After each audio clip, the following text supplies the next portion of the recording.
So female unemployment remains a challenge. Also, there is issue of automation, other technological change, and I am happy that there is a paper on automation in this session. And also there is issue of gender gap in OS across the world and in Bangladesh as well. So I think that this session's papers presentation will be very useful for policy-related discussion.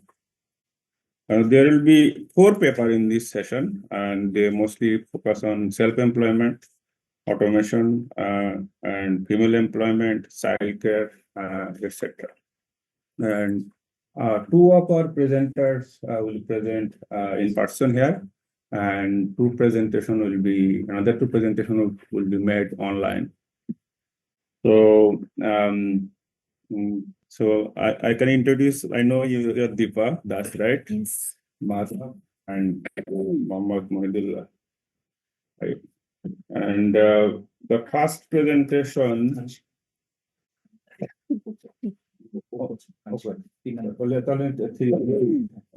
Okay, then slide revision. So we have 3 presentations, two here in person and another is online. The last one, right? Okay, that's good. And well, my name is Narayan Das. I'm from Breakout University. I'm here teaching as well, conducting research as a professor. I'm teaching here from 2019. And I see to my left, Madhav Uddin, assistant professor from Dhaka University. So we are very, very delighted to have you. We'll hear your thoughts on the presentations, and I hope the presenters will get some important feedback from you.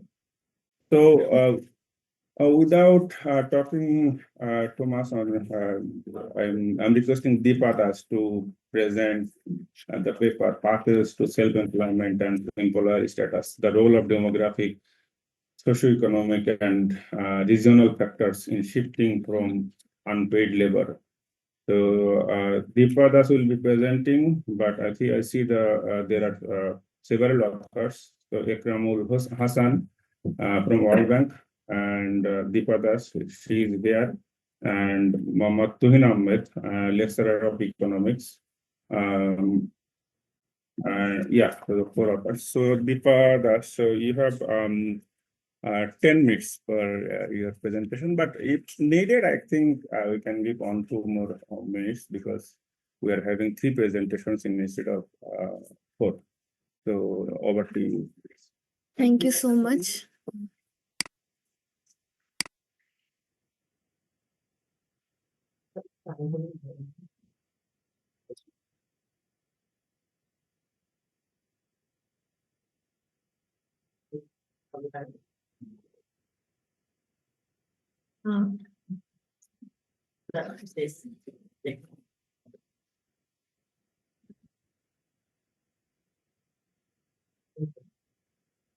Thank you so much for giving me this opportunity.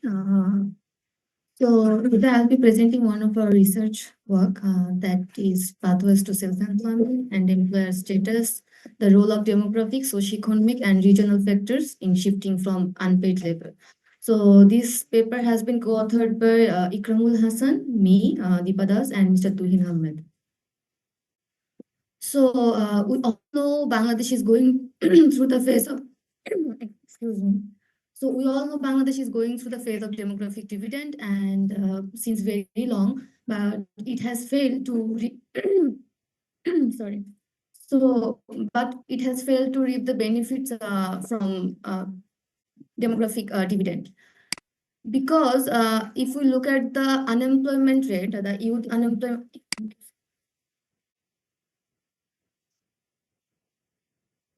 If we look at the unemployment rate, the youth unemployment rate in Bangladesh is almost thrice as the national rate.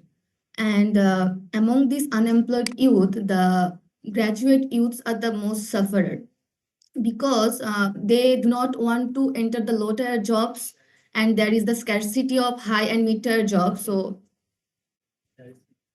So they are in a dilemma, like for not entering in the low tier job and being unemployed for a very long time and keep trying for the traditional job repeatedly. And another thing is in our demography, almost half of the population are females, and majority of the females are involved in unpaid labor, and especially in the rural area.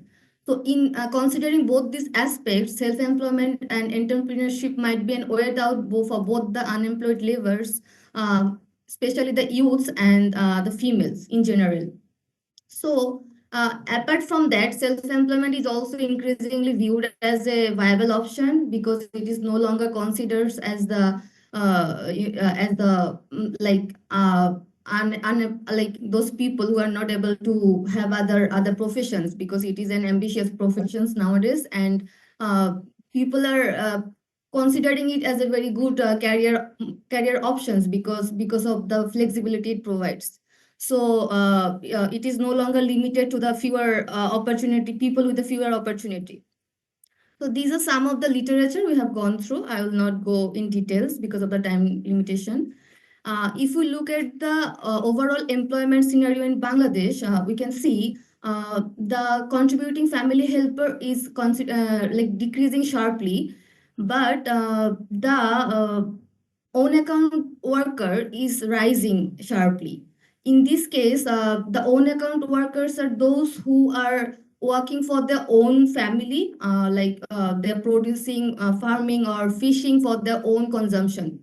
But the blue line, which one is the employer status, that is the self-employment, those people who are employer. Some people are working under those employer. That is not increasing that much sharply. So in this study, we have categorized the self-employment into two categories. One is the own account worker, and that is the employees, and another is the employer. Under those people are working, they're the entrepreneurs or the uh, yeah, those are the employers. So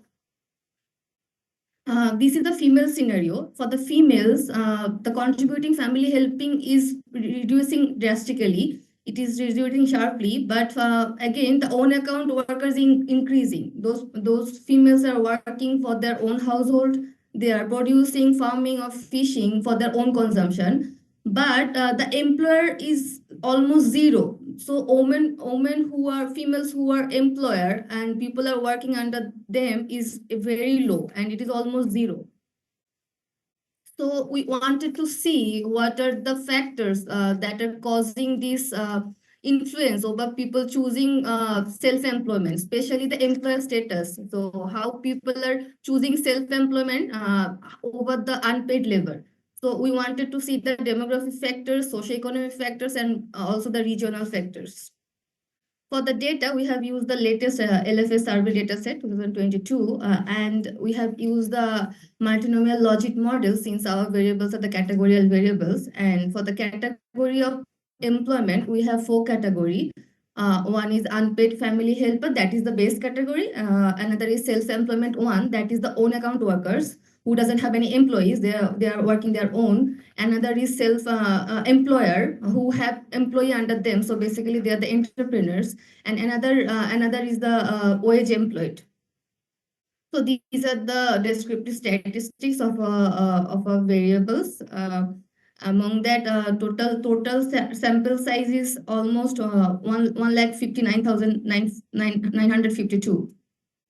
So in our result, what we have seen that for the age category, people who are like older age people compared to the young people, for the age, the base category is age 15 to 24. That is the youngest one. So those, as the age increases, the people are more willing to shift towards self-employment, especially self-employment one and two both, and not shifting to the wage employment. So people are with the age, people are more likely to be self-employed compared to being unpaid labor, and this trend is decreasing again after the age 64. After 64, the last age stage, the people are being self-employed, but they're working on their own, like own employed worker, their own account worker. They are farming, they're fishing, but for their own consumption. But the other people, they are also taking the entrepreneur risk. So they are also the employer and also the own account worker, self one and self to both. For the females, there is very less likely to shift towards any kind of employment status. They prefer to stay unpaid rather than being self-employed or being wage employed. Marital status also, for after being married, people are more likely to be self-employed. Though the number is more higher for the being own account worker, but both the self one and self two, being employer and own account worker, both are higher. People are less likely to be wage employed compared to the being unpaid. For the disability, we have seen there is very less likely to shift towards any employment. So people are more likely to be unpaid if they have some disability. This is also showing that the disabled people are not being treated equally with the other people. So these are the written one. So another variable is education. With the education, we have seen that as the education increase, so the base category again is no education. We are comparing with the no education. So those people are more educated, and those are tertiary educated. They are more likely to be self-employed.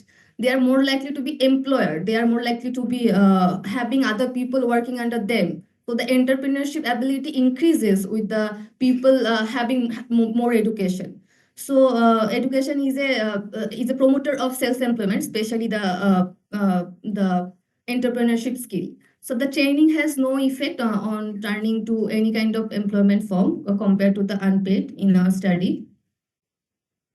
And being the household head, if a person is household head, he or she has the tendency to shift any types of employment. That might be self-employment one, two, or wage employment rather than being unpaid. They tend to have some work. And household size has no relation, how less likely to be like any kind of self-employment or wage employment. But the wealth index, it is showing that the household with more wealth, they are more likely to be employer. They are more likely to be the self-employment too. That is the entrepreneurs. And children, if people having children like under 5, they are having less tendency. They do not have any significance. So land holding. So basically, household with more land compared to the household with no land are less likely to shift towards any kind of employment. They may that might be possible because they want to stay at home and spend their wealth by selling land or something like that. And also in urban and rural areas, the urban people are more likely to be employed, like self-employed also, and also wage employed. In the urban area, people are more likely to be entrepreneurs or wage employed compared to the rural areas.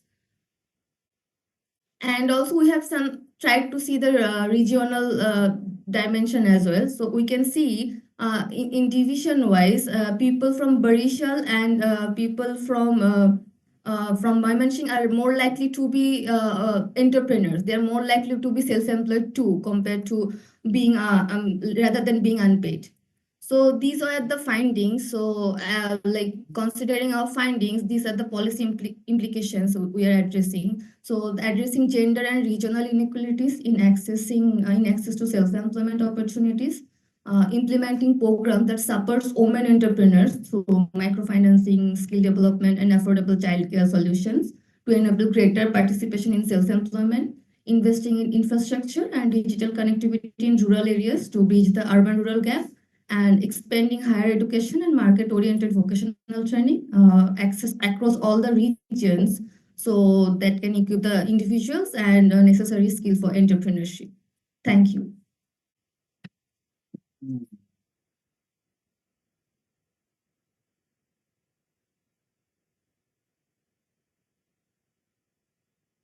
Thank you, Deepa, for presenting timely and also for the nice presentation. I think there are many interesting findings. One is urban, but it's quite expected that employment rate in urban will be higher because people tend to migrate to the urban area for employment. And those who are unemployed, they are likely to go back to the village, so that is quite expected. And those who have more wealth, they tend to be more self-employment. That is also expected. But as I mentioned at the beginning, low female employment and particularly honor female employment, so that is very low, and quite surprising that many women are taking loan from various NGOs, and but those women are not engaging them in the self-employment. So that is a reflection from the study. And also there are so these are the strength and interesting findings. But I'll come back to Mahatab later. But before that, couple of comments. So first of all, this study uses a cross-section data. From the cross-section data, it is really difficult to draw a causal relationship. So all the results are mostly correlations. So based on the correlation, it is really difficult to draw valid conclusions. That is one thing. So whether you can do similar study using, say, ACES data, so ACES data, so they have panel data. So that is one thing. So you'll be able to control for, say, individual fixed effect, time fixed effect. So that is one thing. Second is, without going for multinomial logic, even you can consider just OLS, because, say, self-employment, yes, otherwise zero. Always employment, 1, otherwise 0. So this type of regular exercise is done in economics paper. So this is also fine, but for interpretational convenience, those OLS type of regression is very useful. Also, there is regional differences. Yeah, so we need more discussion why there is regional differences. What happens to Borishal division and what happens to Rajshahi division? So one thing is, you obviously know that the northern part is poverty-stricken area. So if the focus of the study is really regional differences, we need some better explanation. So yeah. Anyway, so I'll come back to Mahatab later. So now I am requesting the second presentation, Muhammad Mohidul Islam. I think this is very interesting paper. I have gone through it. So this paper, as you see, is trying their best to show causal relationship between automation and employment. I think this is very timely and policy relevant study for Bangladesh, because we are all talking about automation. So over to you.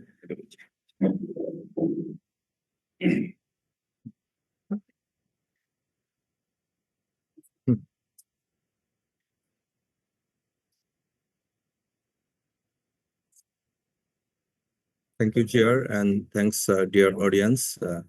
This is very much previous to me to present my paper. This is Mohidul Islam. Currently, I'm working as an additional director in the Central Bank of Bangladesh. I work for the statistics department there. And my today's papers was on the topics of automation and labor market issues. I did here a quasi-experimental evidence from Bangladesh. As we know, Bangladesh manufacturing industries is solely labor intensive. And to use the cheap labor for our manufacturing industries, but there is a alarming issues all over the world, as like in developed countries as well as in developing countries. The automation, the fourth industrial revolution brings the concept of automation, artificial intelligence, machine learning, and also the industrial robotics in manufacturing industries. That's why I chose these topics, because as we know, our manufacturing competitiveness will be more or less based on this automation process. As we kept ourselves in labor intensity, we lose our competitiveness. That's why we will go for this automation process, and that's why we have to study something these alarming issues. And I already explained my introductory part, because as like in developed countries, they have the technological intensity, and they have more technological advancement, and they use their technologies in industrial sector, and that's why their industrial production is very much high. Once upon a time, it was the offshoring or reshoring concept, because the industrialized country offshored their industrial base due to cheap labor-based countries. But nowadays, their advanced technologies, they reshored their industrial base to their country from those developing country who have the cheap labor base. And that's why I chose these topics, because in our country, near about 50% of the industrial labor employed in the manufacturing industries. If we use those kind of automation manufacturing process in our labor industry, our unskilled or semi-skilled labor will be displaced from this market. And it is the alarming issues for our labor market, because those displacement cause the huge unemployment in our industrial labor market. And the problem, how to cope with this industrial automation, how to implement this automation in our base, and which is the effect, which was the effect, and which will be the consequence of this automation process in our labor market, because we need to implement such kind of automation in our industrial production, because day by day, like China and other manufacturing countries, they use the industrial robots and more or less the machine learning and artificial intelligence in their production. Just I give one example.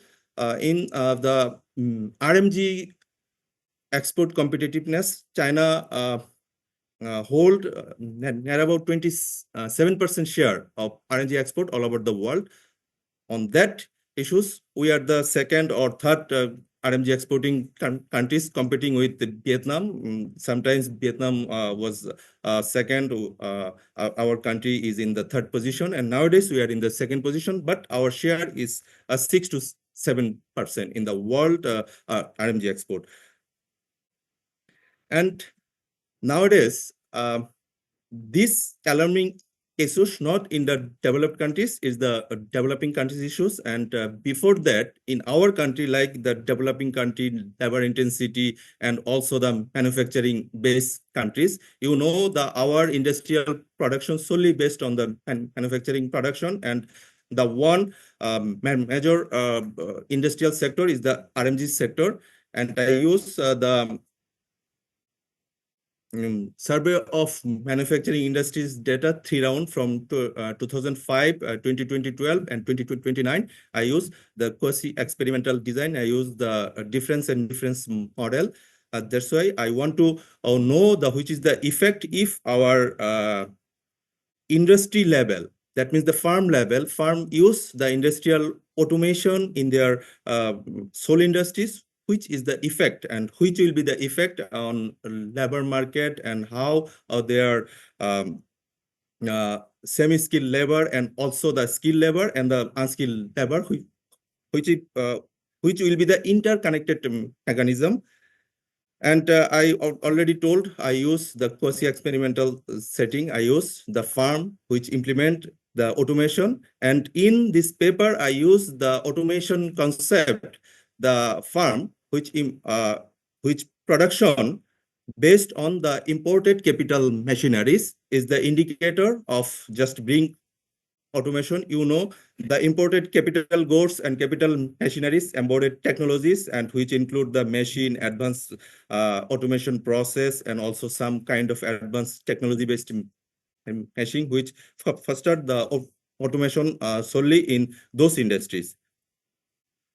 And in my paper, I already told, I used the 3 round of survey data. So this is our National Statistical Organization, BBS, conducted this survey after every 7 years, but the latest round of years is not conducted. That's why I use the 3 round. And there is the 4,000 industrial unit, the available, all the indicators I included this paper. And the first variable you see the industrial production worker and the wage of per worker and the female worker. And I use the dummy variable as I implement the difference and difference model in my analysis. And the industry which imported the capital machineries during this year, any point of period, and that's why it's a dummy variable, and also the gross output of the sole industries and capital of this farm and their export. Those farm are exporting farm or non-exporting farm, and their ownership, because the ownership is the major issues. You know, the foreign owned companies has better performance and they brings the FDI, and sometimes they manage the automation better than the domestic owned companies. And you see my baseline regression analysis, and the last column 4, you see the industrial automation has positive impact on our industrial employment. There is some controversial result solely in our countries, because our industrial labor market or our manufacturing industries, there is the dual mechanism. Some industries uses automation. It brings up their productivity. That's why they employ more semi-skilled and unskilled labor. That's why there is a mixed result. The automation in our country has not causing the unemployment nowadays. And you know, in difference and difference model, there is some issues. There is endogeneity issues, and also the complete randomization issues. Also, the sample is managing or on common trend. I use the parallel trend throughout this survey year, and I see there is no endogeneity issues. And also, I use the PSM propensity core matching method to identify there is no endogeneity issues in my analysis. And also the placebo test. I use some, because it's a treatment effect. If I use the automation in the industries, and which will be the treatment effect on this ground, and that's why I use the placebo. There is some dummy or just a placebo treatment I implement, and I found my treatment is significant from this result. That's why there is no omitted variable issues in my analysis. And in order to just analyze the other issues in other countries, the automation implementation increase our productivity. I found the positive result. The automation increase our productivity, and there is 2 types of effect. If automation implemented, there is one is the displacement effect, another is the productivity effect. The first is the displacement effect, some low-skilled labor displacing from the labor market, and other which the increase the productivity, and that's why the other service sector growing up, and the labor market implemented those unskilled labor to the service sector. And automation and waste, I found there is no significant implementation on the automation and waste. If I implemented automation, the waste is not that much displaced from the current waste rate. And the automation and female worker. Nowadays, you know, our manufacturing industries uses the unskilled and low-skilled female worker, and that's why there is no alarming impact on female worker nowadays, but it will be happen once in a time. And this is the result I found: the automation and productivity, automation and female worker, and automation and our waste rate. And there is some heterogeneity analysis I also implement in my paper, because the automation, there is some interaction effect. If the export-oriented farm, there is the significant impact on export-oriented farm. The export-oriented farm implemented automation, what will be the mechanism? It's better performing than non-exporting farm. I found the exporting farm doesn't have sustainable impact, and ownership categories, I found there is the significant impact because the foreign owned farm brings the automation better than the domestic farm. That's why their employment situation better than the domestic farm. And the apparel manufacturing farm, there is some significant result because the apparel manufacturing farm which brings the automation, they displace the labor more than the non-apparel farm. And also the farm size is, just the chair, because there's the farm size is the significant impact. Our manufacturing industry survey, they conducted this survey based on the farm size, the small farm, medium farm, and the large farm, and the micro farm. And I use that's why there is any interaction effect. The large farm implement the automation in their farm, and it displaces more labor or less labor, but the large farm using more labor after implementing the automation because there is the productivity effect. Their productivity increases. That's why they hire the more cheap labor from the market parallel with implementing the automation. And this is the regression result. You see, the first one is the exported farm and comparing with non-exported farm, and second one is the foreign owned and domestic farm, and the last one is the large and small farm. And just in my conclusion part, I already found good interesting result because the automation in our country compared to the developed countries nowadays, until now, the automation doesn't bring too much unemployment problem in our country because the automated farm hiring huge labor force rather than non-automated farm, because the automated farm has two types of effect. One is the productivity effect, the increasing productivity, and just creating the lots of service-oriented job within these industries. They hire the unskilled or semi-skilled labor more than from the compared with the non-automated farm. But there is a interesting paper for last year, the Nobel laureate Acemoglu, Darun Acemoglu, just he found the automation has the displacement effect, and one is the reinstatement effect. If in our country we are implementing the full phase of automation, it will be the cause of huge displacement effect. But nowadays, the automation implementing is limited scale.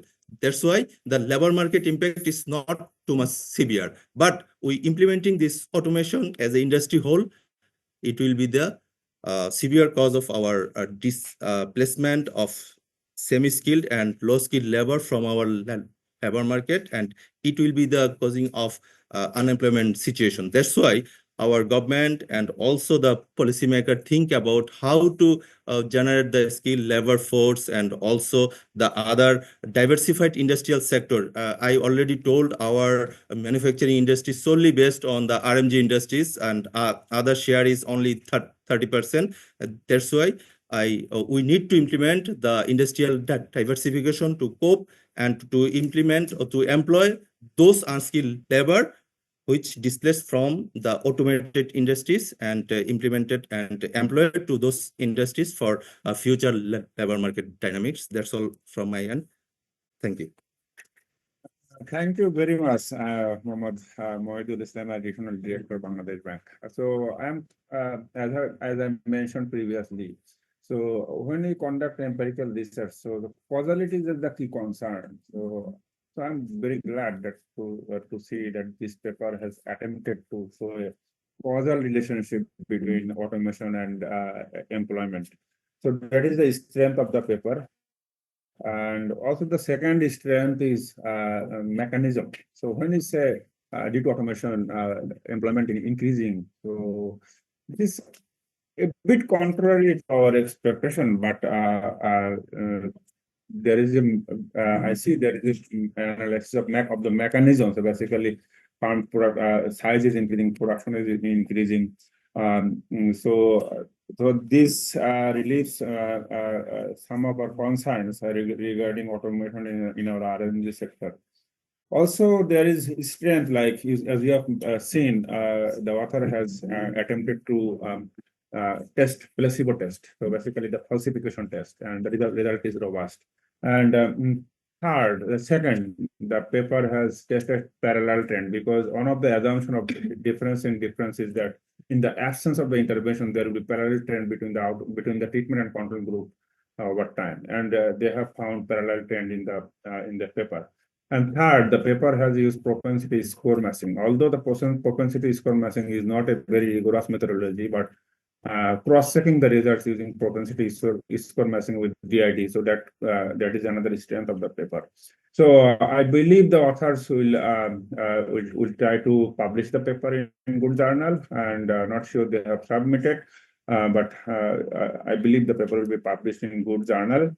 Well, couple of I'll get back to Madhav later, but 2-3 points. So first of all, in the regression analysis, when you control the X variable, that is covariates, so those should be exogenous, but here they are not exogenous, they are time variant.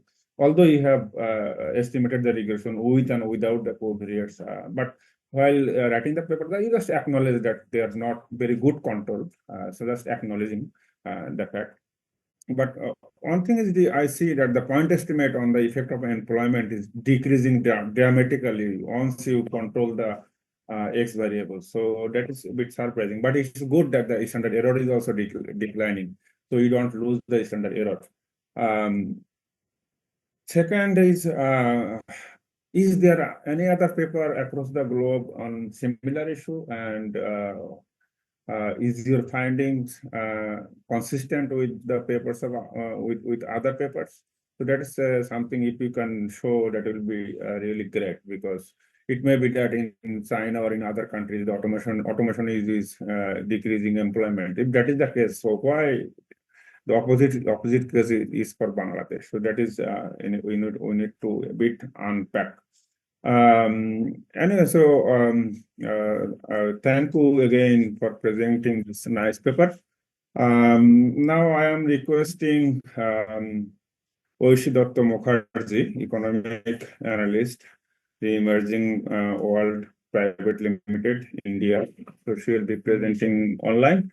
So welcome. Hello, sir. Am I audible?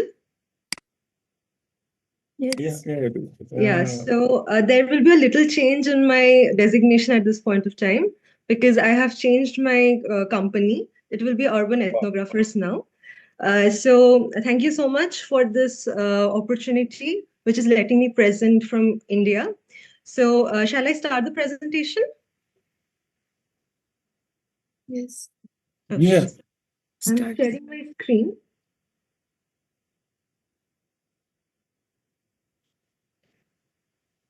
Okay. So firstly, yeah, is it visible? Is my screen visible? Yes. Okay. So first of all, thank you so much for letting me present in this esteemed conference. I warmly thank all the dignitaries and the participants. So I will be first starting with the, sorry, I think, okay. So this paper titles Invisible but Indispensable, Unpacking the Female Unpaid Labor Work in India, where we have majorly focused on mothers' unpaid work. This paper has been co-authored by Dr. Chainika Mitra, who is Assistant Professor for St. Xavier's University, Kolkata. So first, let us start with the outline of the paper, where we have discussed about the introduction, the current scenario, the objectives, the model itself, what results we have obtained, and what conclusions have we drawn. So first, I would like to start with what drove us towards this topic, and why is the title Invisible but Indispensable? So first, if we talk about invisibility of domestic work or childcare, it is we do not get a specific remuneration. That's why it is invisible. And why it is indispensable? because for a survival of a family, there are a minimum number of hours that a household must spend on these basic chores. So that is the overhead, the household time overhead, which is absolutely necessary. Now, to look into this matter, we looked into the first India's time use survey, which was published in the year 2022 by the National Statistical Office, where we found some striking observations, like 81.2% of the females are engaged in unpaid domestic services, which is compared to only 26.1% of the males. Similarly, about the time spent, when we saw what are the hours spent weekly, we see for females, it is for domestic activities, it is 34.6 hours, which is 10 times more what men spends weekly. And for production purposes or production duties, it is 42 hours for men weekly, whereas only 19 hours.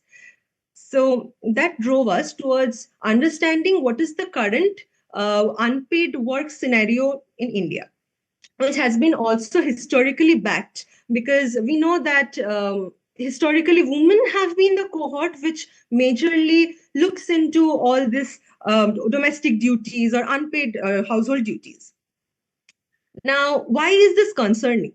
Because this care work, it is generally unpaid, invisible, and to some extent repetitive in nature. Because once a person is engaged into unpaid work, the participation in the labor market, it reduces drastically, which also reduces the productivity. As a result, the wages fall and the employment status becomes insecure, and the person is pushed back to unpaid work. Now, who majorly bears this penalty? In the household, the women who are typically married and are between the age of 18 to 40, that is physiologically the fertility rate. And so these females are the major bearers of these unpaid activities, unpaid household duties burden. So now, can this be substituted? Yes, to some extent, if hiring external labor from the market can solve this, but to a huge extent, some cohorts living within the household take up this responsibility. And specifically, we have seen this is the older siblings of the infants who are teenage girls majorly, and also other older females living within the household, that is above the age of 50. Now, when we look into some of the descriptive statistics and some of the scatter plots we have drawn using the hours spent on domestic work and childcare by females, we see that there is a specific hump or a specific kind of a truncation when we see the females between the age of 18 to 40. So irrespective of rural or urban areas, it is quite more. Now, we also know that this cohort is the major participant in the labor force. So this is kind of imposing a double burden of work on the females. They are working in the household as well as in the paid labor market. Now, for childcare, we can see, which is marked in red, for childcare, this hump is visibly higher in the urban sector as compared to the rural sector. Now, when we are putting rural versus urban and the number of childs in the x-axis, we see, and on the y-axis is the number of hours which has been spent. And we can see that the major peak has been observed when the number of children within the household is 1 to 5.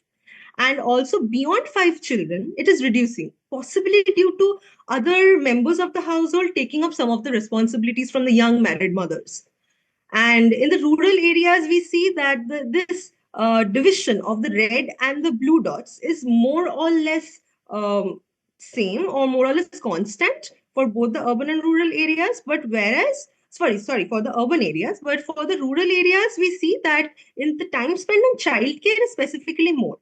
Now, this table, which we really wanted to show, what is this motherhood posing any changes in the time spent or the hours spent? Yes, then we see that childcare has been increased 53.17%. The burden or the duty of childcare is being increased 53% for females, and for domestic work after they're becoming mothers, and domestic work is increasing 46.2%. Now, moving on to the basic objectives that what we have tried to study in our paper. The first will be how family demographic structure is affecting time spent on domestic work and childcare. Secondly, have also tried to understand how patriarchy or societal norms, which is very important into forming a view on how and who will be doing the domestic labor or the unpaid work, that plays a very important role. So we have tried to capture that as well. And lastly, we have also tried to look into the variations across sectoral and income level changes. Now, for this purpose, we have basically used the time use survey for the year 2019, which was published in the year 2020, collected by the National Statistical Organization, Statistical Office by India. And we have followed the Tobit regression methodology. Our sample consists of almost 15,000 young married women within the household, for the household where there are at least 5 members, just because we wanted a joint family structure, because India majorly has a joint family structure. And if there are not many members of the household, then this substitution of the penalty cannot happen. And for 8,059 young married women, they have at least one child of their own. For the dependent variable, we have taken domestic work and childcare, and what is the time spent for them. This is our model. So we are not going into much details, just this X variable, that Xi, it is a combined variable which has not been discussed very in details in the paper.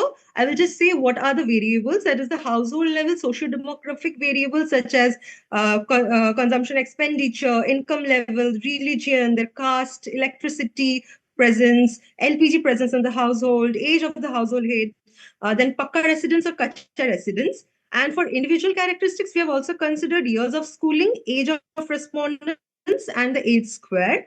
And we have also considered the state fixed effects. Now, we have not discussed these in details, but in our paper has the regression model along with these variables. And the standard errors are clustered at the household level. Now, the basic variables which we are going to discuss in our paper in this presentation are how we are capturing motherhood penalty. So we have considered the motherhood time penalty to be a presence of a child within the household less than the age of 14 years. And the young surrogates or young substitutes of mothers are unmarried females residing within the household between the age of 6 to 15. And for adult surrogates, it's females above the age of 50. And the neighborhood effect, we have considered that how is, like, if my trends of doing unpaid household activities or childcare, how is it governed by what my neighbor is doing? So for that, we have considered the average time spent on household work and childcare activities by other married females in the same first stage units. For considering family dynamics, we have tried to understand how the presence of elderly male members who are aged 60 and above, it influences the time spent by a female on the household responsibilities. And also how the association of other female members residing within the same household and how their association with the paid activities is changing the time spent by the mothers. And for patriarchal and societal norms, we have captured the number of male members above the age of 60, that is the same, the elderly male members, and the labor force participation of other females residing within the household, just as the family dynamics, and also the average time spent in the same by other females in the same first stage units. Okay, can you please go a bit faster? You will have 4 minutes. Yeah. Okay, so first we'll just be left with the results, what we are going to discuss. So what we have found for the marginal effect for the significant variables, we have just shown in the paper. Now, being a mother and the presence of child, it is positively related with the time spent on time allocated for childcare and household duty, and the effect is more pronounced for childcare. For adult and young surrogates, it is negatively related. And for domestic work, it has been the marginal effect, the value of the marginal effect is much more. And also the young surrogates are contributing much more as compared to the adult surrogates. Now, presence of elderly male members, it is positively related. That is, father-in-laws and the other senior members, they are like expecting the young married woman to take more responsibilities of the childcare and household. And participation of other female members in paid work, it is negatively affecting.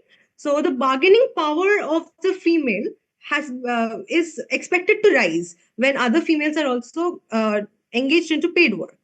The average time spent by young married females in the first stage, that is the neighborhood effect, it is positive. That if other females are allocating more time, the female will also allocate more time. Now, we have also tried to understand what is the interaction between the sectoral and the income variation. For this, we have used interactive dummies, where for urban areas, we are seeing if the person is a mother and has a child, it is positively related. That is, they are spending in urban areas, mothers are spending more time. For urban areas, the adult and young surrogates are also, it is negative. So they are taking up more responsibilities in urban areas as compared to the rural. And for time spent by other mothers when we're interacting it with urban areas, urban areas are more likely they're emulating this the societal or the patriarchal norms much more than the rural areas. And for high income, and we are seeing for the income variations, high income household or the upper class or the upper middle class, the opportunity cost of foregoing income is shown to be less. So making the exit from labor market or being associated with the paid work is more societally acceptable. For middle and high income household, that the extended family members, they are taking up much more responsibilities for childcare and housework as compared to low income families. And because low income families, the females also need to contribute to the household total income. And for high income households, of the average time spent by the other mothers, it is found to be negative. That is, the wealthier families are possessing a greater autonomy in resisting societal pressures. So finally, if we go to the concluding remarks, we have seen that although the young married females are receiving some assistance, it is not sufficient to alleviate all the burden from them. And we have also seen that societal and patriarchal norms are present, and they are really affecting the time spent by females. And in urban areas, the burden of unpaid work is much more as compared to the rural areas. And the income level variations are also being captured because they are also present. So here I rest my presentation. Thank you so much for your patient hearing.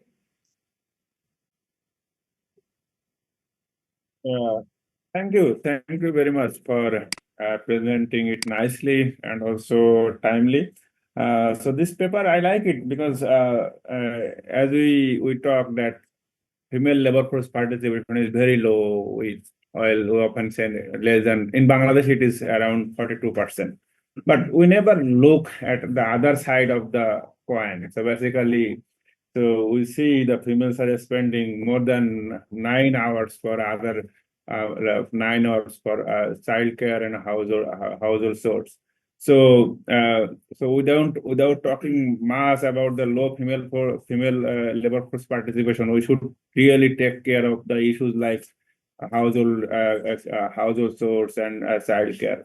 So that is why we often for developing countries, we often think of childcare intervention, like if in the Dhaka city or in other cities like in India, if you provide women childcare facilities, then the women will have the opportunity to be engaged in paid employment. Also, when you say low labor force participation, so that is actually is not true in a sense. That if we value the child care and household source, then the employment is really high. So basically, we are ignoring some activities as part of the GDP. So that is why the employment is low. But the key issue is how we should distribute those family-related work among male and females. But one of the surprising findings, I see the presence of elder male member in the family also positive and significant relationship. I thought it should be negative because they will take some responsibilities, but the reverse is occurring. So that is really surprising. On the methodological part, of course, the author will acknowledge that there is issue of endogeneity, there is causality issue. You are assuming that the error term is uncorrelated with the list of covariates and the explanatory variables. That is very strong assumption, and when you are going to publish the paper, how you are going to address that problem, that remains a key challenge. So, okay, so I will now go to Matab for his valuable comments and feedback. So I would like the authors to take note, please, and not you have to respond to everything, but you can take notes so that you can address those comments for your for improving the paper. Okay, thank you, Martha. 10 minutes. 10 minutes. Okay, 10 minutes. Yeah. Thank you. Thank you, Chair, for giving the floor. It's an exciting session. I must say, I enjoyed all the papers and the quality of the papers, the insights you brought in, and the discussions that you did, or the methodology you followed. So some comments, as Nanda was saying, that these comments are when of course the objective of you're doing this paper, you will be submitting to some journal. So the comments I'll be giving it to, like if I were a reviewer in a paper, these are the comments I will be giving to you. So first, excellent paper, very timely, but one thing I think in your paper, since there could be some selection bias in your paper, because what I assume is you only considered people who are in the labor force. So you took only people who are participating in the labor market, not who are in the labor market. So there are lots of females, lots of others who are in the working age population, but they're not in the labor force participation. They are not in the LFPR calculation, right? So you are disregarding all of them. So that can cause selection bias. So you might have to go through the Heckman and control for selection bias. That's one thing. Then the another one is that in one of, I think several of your explanatory variables are endogenous. For example, you have taken own education, like the education of the member on the right hand side. So, for example, why I'm doing my PhD, because in the academia you can't earn bread and butter without a PhD. So the reason of grabbing a degree, sometimes the type of job you take, the sector you go. So the education level would be definitely depends on the type of work you're taking, and vice versa. So there's a reverse causality. So I would suggest you take an IB. So there are many papers to take IB, like the parental education or sibling educations to control for it. So look at the literature, find an IB, and go for it. Like there are several other variables like training. I'm sure training is also endogenous. We take training to get employed in the wage sector or some other employment. Then the one explanatory variable, I don't know why you took it, like the part-time, like there was one variable you took part-time, so it meant something like whether he is working in the part-time sector. So I'm not sure how it is, what is the judgment of it, why you take it, how it explained their jumping from one sector to another one. Then Another thing I really recommend is when you do this kind of analysis, you should cluster your standard errors so that you must remember. And yeah, I think I should move on to the second presenter now. I cost 3 minutes. Okay, so the second presenter, Mohidul Islam from Bangladesh Bank. Excellent paper, by the way. I really love that, you took this time varying DID. So several comments from my end. As far as I know, I also work with this SMI data. So I published a paper last year. Unfortunately, the topic was the same thing, like how the automation is going to impact the labor market. So what we found, automation is going to have negative impact on the employment. So what we found in our paper is the firms who are taking more capital intensive, who are becoming more capital intensive, their labor composition is going down. But my question to you is, as far as I remember, the SMI is not a panel data. So in your regression, it says IT, where I is the form and T is the year. So if SMI is not a panel data, then it could be since it's not the same form you're observing in the 3 periods, then doing the DID could be problematic. So that's my one concern. And how do you see it? Then I would really love to see some more clarification on how do you measure the automation. I guess you mentioned it, like, it's the forms importing. So was it importing raw materials or the capital machinery? So maybe a bit clarification on that, like what kind of capital machinery is they importing? So another variable could be of interest, another variable could be of interest, like, the type of capital. So as far as I remember, they have some indicators on the type of capital, but I'll have to look at it and I'll come back to you.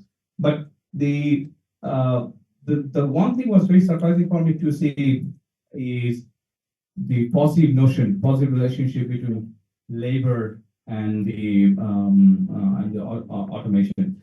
So when you say the impact of automation could be varying by sectors, like some sectors, which it could be very much different. So you might need to control for sectors as well.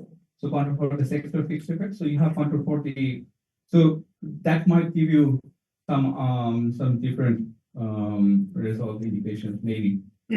And also another point is like having a bit of theoretical foundation, like how this automation will channel this whole result.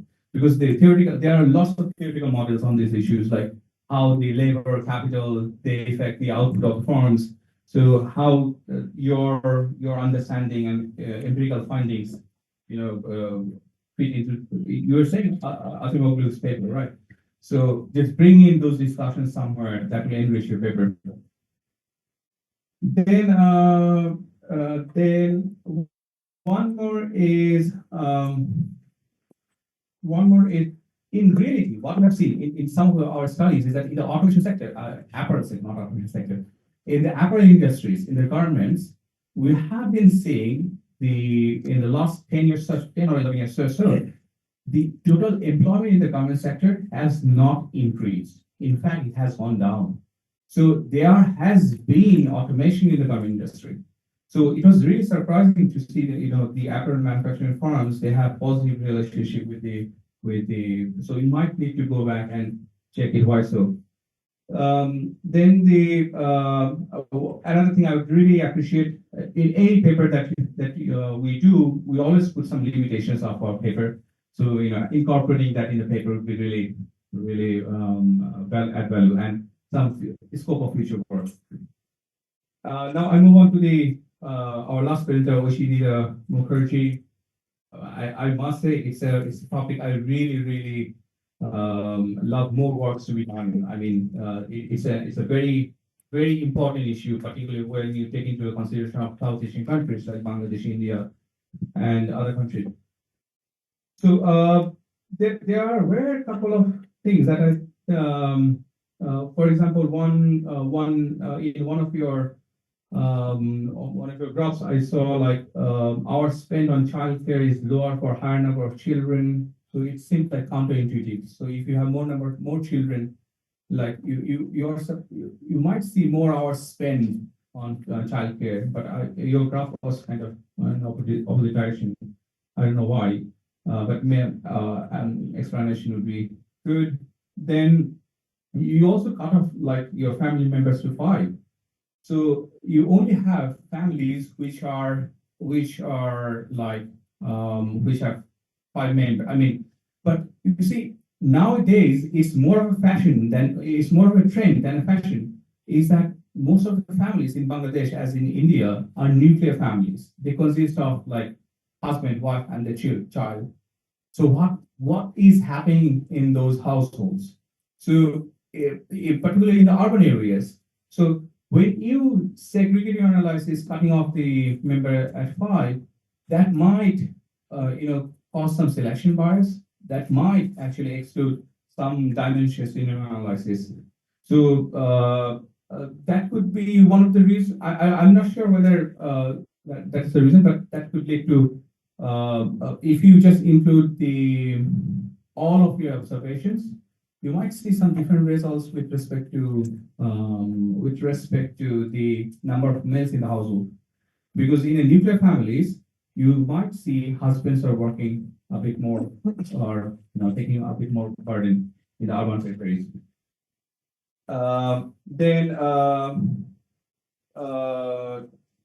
Okay. Right. Then another comment I have is in your paper, you might have, you have included the number of male members in the household, but like what is sometimes very interesting to see is number of female members in the family, like number of female members, elderly female members or other female members in the household.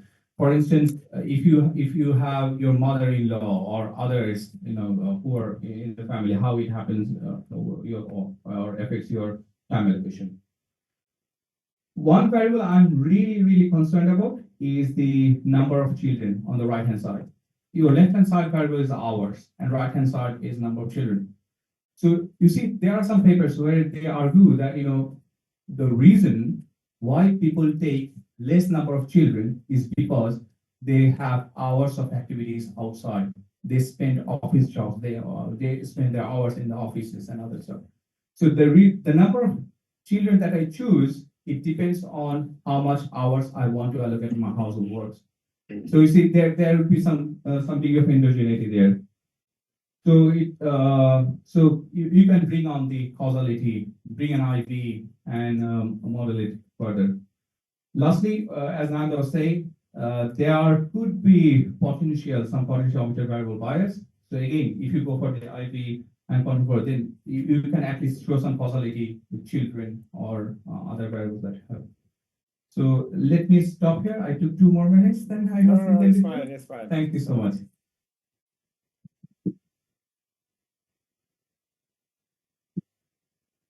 Okay, thank you. I will now open the floor. So please raise your hand and introduce yourself on. Okay.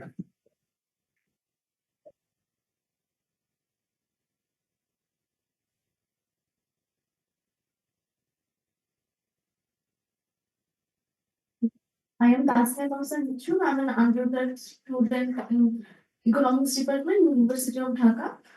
So my question was basically to Mohidul Islam sir and also Mahathir sir, because it is related to the technological portion. So it is often considered that in the labor market, it is easier to exploit females on terms of economically or financial conditions. So not just in the evident way that we pay them less, or maybe some psychological factors like in RMG sector, the employees are the females, but the supervisor may be a male member or someone like that. So do you consider that in case of Bangladesh adopting to more advanced technology or technological advancement in this sector, so do it ensure or has some scope to ensure the wage, the female labor rate. These are what it will lead to further inequality or exploitation of the female workers. So what's your thought on that? Thank you. Second.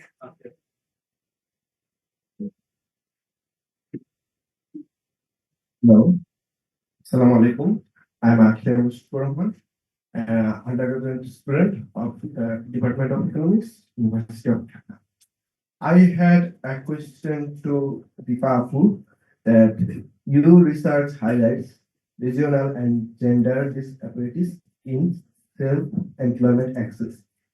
Given that policies often focus on financial inclusion, how effective do you think microfinancing actually is in bridging these inequalities, considering challenges like financial literacy and market access? And I also had a question for you that I'd like to inform you that I am now working on a project for a Millennium Fellowship.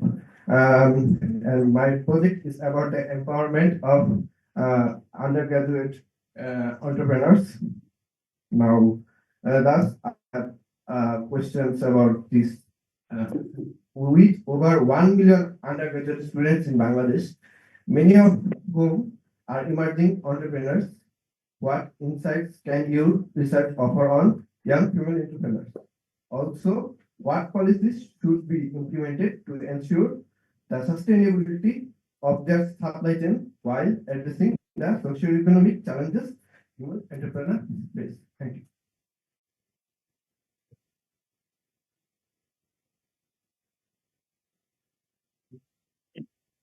I am Mahidavit. I'm studying at University of Dhaka at Economics Department. So I had a question towards Deepa Apu. You discussed about how the effect of unemployment and self-employment occurs on different age groups and different dividends, such as areas.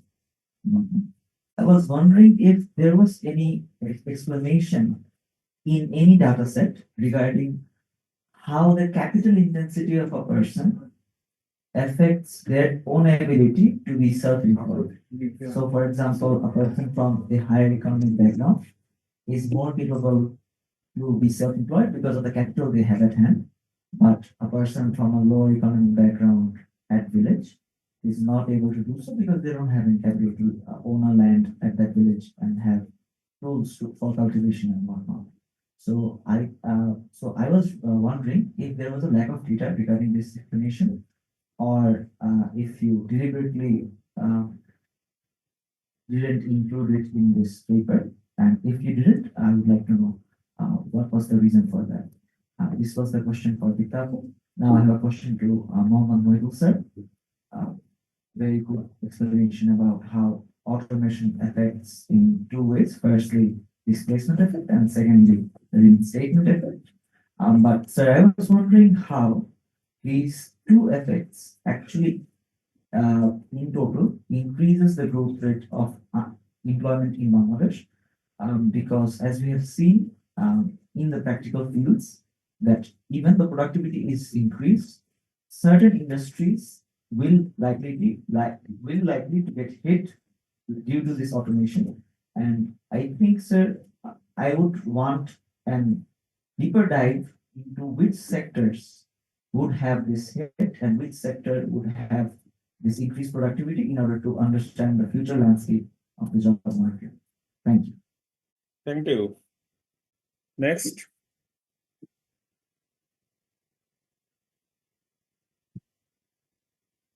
Okay, so if not anybody else, so we have found 3 comments from. Okay, thank you. I will now ask you, Deepa, to respond briefly to preferably in 2 minutes. So if you cannot answer all those, that's fine, but if you can respond those who are most important questions that were. Thank you so much for this extensive feedback. The first question I would be like to answer. Mata sir mentioned that why I have taken the part-time thing. So like we have considered that like if a person is part-time, like having some work in part-time, they might have an opportunity to be entrepreneurs. So we wanted to see that if part-time like earning has some implication on the entrepreneur or those kind of thing. That's why we have considered this. But others feedbacks are very much helpful. We'll be incorporating this in our papers. And the first comment I got on the regional and gender disparities, how effective is the microfinancing, if I is right. So actually, I cannot say like through without any evidence that like if the microfinancing is not effective or not. But what we have seen in our result is that females are more working in unpaid work. They are not even in wage, not in self-employment, in any kind of. They prefer to be in more unpaid. So I guess microfinancing was, if it was very much effective, we would have seen more participation of female in the entrepreneurship. So that is the answer I would be like to give right now. And it is very good that you are working in entrepreneurship of undergrad students. I would be happy to learn more about it. And what socioeconomic factors? What was your third question? Our question was, um, how would we ensure the sustainability of the supply chain facing the macroeconomic, socioeconomic challenges like মহিলাদের বের হওয়া যাবে না বা মানে Okay, so মানে একটা socioeconomic constraint আমরা Social norm. হ্যাঁ, সো এই সোশ্যাল নর্মসটা বের করার জন্য তো এন্টারপ্রেনারশিপটা এটা খুব বেশি ইম্পর্টেন্ট, কারণ there you don't need to have the social norm, you can stay in your home, you have more flexibility, you have other kind of flexibility as well, you can manage the household course of care work at the same time. So ওটার জন্য self এমপ্লয়মেন্টের জন্য এন্টারপ্রেনারশিপের জন্য মহিলাকে অনেক বেশি promote করতে হবে obviously. So trainings and everything যেটা আমরা পলিসিতে দিয়েছি, যদিও এটা অনেক বেশি এক্সটেন্সিভ না, we are still working on that thing, maybe we might find out something more. So another yours one I didn't get that much like, but I see due to the time limitation I would be happy to discuss it after the session. Like, thank you so much. Thank you, Deepa. And I now request is on the automation paper.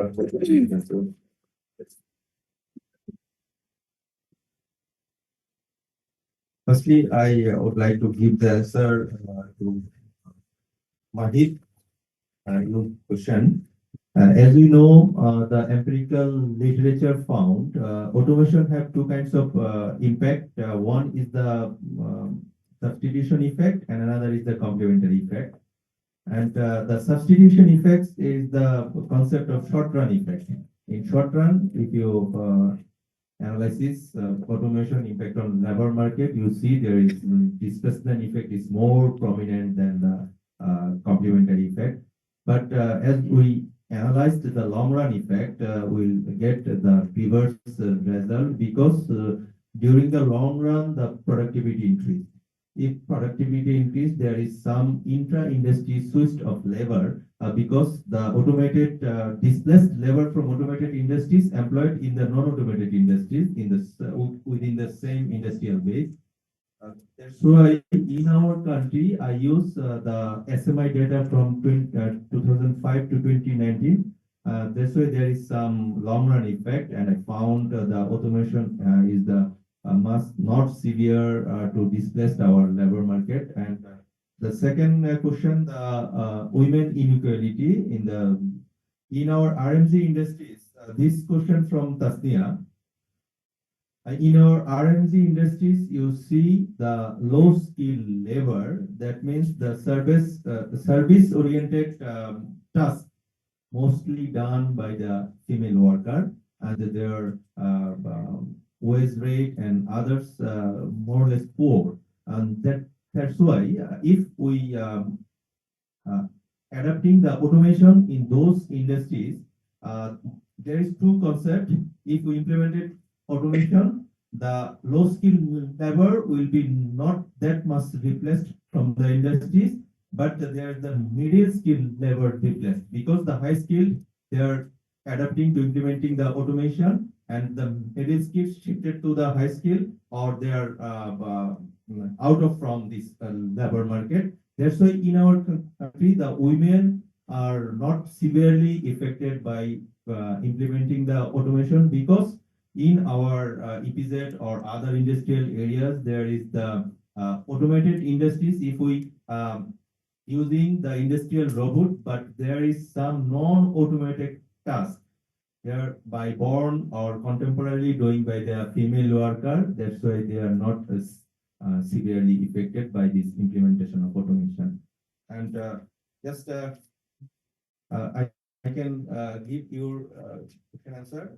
In my analysis, I use SMI 3 rounds data. It's not the panel data, it's the repeated cross-sectional data. There is the way to implementing the difference and difference method to this repeated cross-sectional data. And it would be better if I use some cohort, something like the sectoral cohort during this period, because in our country, the dominant sector is the R&D sector. If I segregate the sector, technology incentive sector, also the chemical sector, and the R&D manufacturing sector, the sample point, it's decreasing just drastically. That's why it doesn't make sense. That's why the repeated cross-sectional data, I use the DID, and I'm waiting for the next round of survey SMI data, and that's why I'm not giving this paper to any recognized journal. I'm waiting for this. And also I use the industry of farm, importing the capital machineries as an indicator of automation. It's not capital goods, because the capital goods they use lots. The one part is technological import, and another part is the goods import. That's why I use the capital machineries, because internationally recognized the capital machineries bring some automated product. And to the industrial base. And 2022, they found the same result for China, but in the developed countries, the SMA Glue and Destrepo 2019, they found the automation has severe displacement effect in the developed countries like Japan, US, and other things, because, and also there is some cross-country effect. You know, in USA, there's some Mexican labor went to USA and they are doing their job. But when the automation implemented in USA market, those labor are displaced from their job. There's some cross-country effect also. But in our country, it's too early to comment or recommend or remark on this issue, because our industrial labor market solely depend on unskilled labor, solely. Just I apologize on this issue, but there is some preliminary insight I got about this issue, because the 2020 13 IMF and also the ILO give the forecasting prediction, the 70% of the industrial labor, those who are employed in our manufacturing sector, will be displaced due to the automation. That's why we are working on this. Okay, thank you. Okay, thank you for responding on most of the most important questions. So I will now request Oishidatta Mukherjee, please, if you can respond to the questions raised for your paper. Thank you.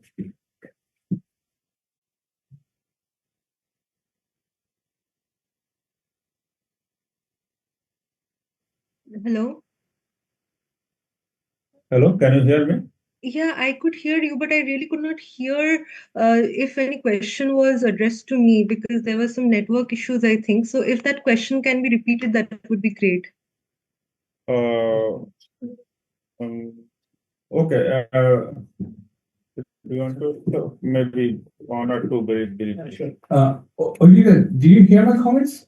Yes, sir. Or- I did. I did hear your comment. Okay, great.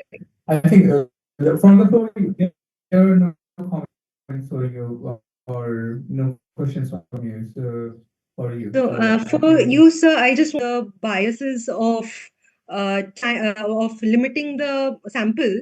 There, what I have considered is family members where there are families for where there are more than 4 members, because according to India's MOSPI data, that is the Ministry of Statistical and Planning Institute, the average number of individuals in a household is 4, which has been found. So that's why for considering the joint family structure, I had considered it to be like more than 5 members within the household. But I was also planning to do another regression with the entire sample so that I can just find out what is the comparison between the two. So that was thank you so much again for that feedback, which has been really like eye opening for me, and I will really incorporate that.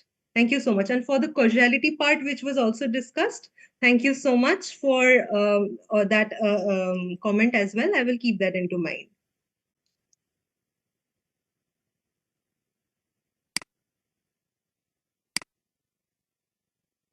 Okay, thank you, presenters, for responding questions. So I think if I summarize Madhav's comments, so I think these are very important comments for Deepa. So if you can address, please, who are only employed, because this is causes a selection bias. So that is an important, I think, issue. I think you can take into consideration. Also, clustering standard error if needed, and endogeneity issue, 3 things. So, also I raised some questions. So, if you can address those, I think you can submit the paper into a good journal.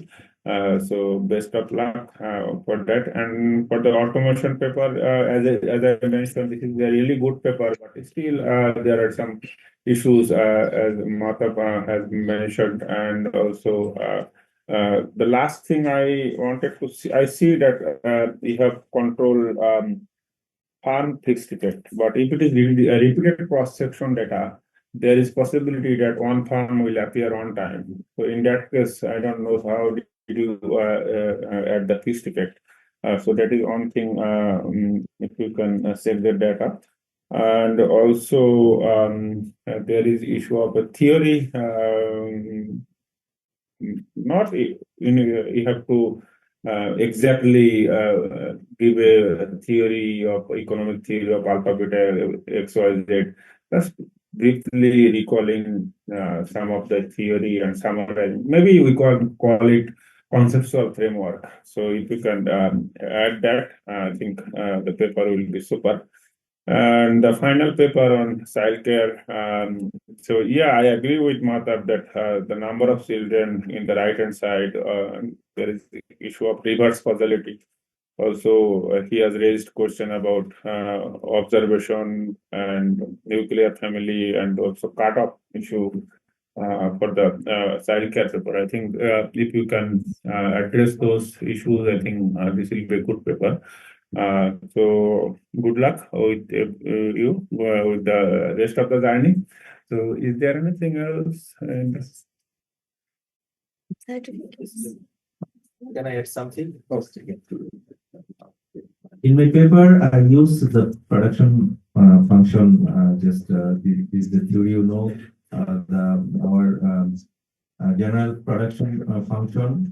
There is the growth productivity is using the capital labor, and I use 2 types of capital. One is the physical capital, and another one is the automated capital. That's why there is 2 parts. One is the capital per labor ratio, another is the automation capital, that is a dummy variable. And I use the labor, employment, all employment in the farm. I use just the clearance this function. I explained it already in my paper, but in my slide I didn't mention this. Okay, thank you. Thank you so much, the presenters, for these 3 interesting papers. I would like to request the Honorable Chair and the discussant to hand over the certificates to our participants.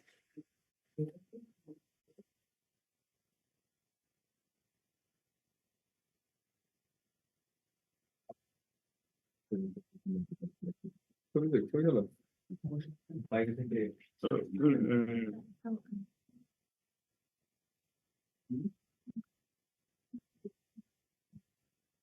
Oshita, sorry, cannot hand over through the Zoom right now. But we really wish you could have been here, sir, to. Yes, it would be my privilege to be over there. Sir একটু ধরবেন আর Yes, sir.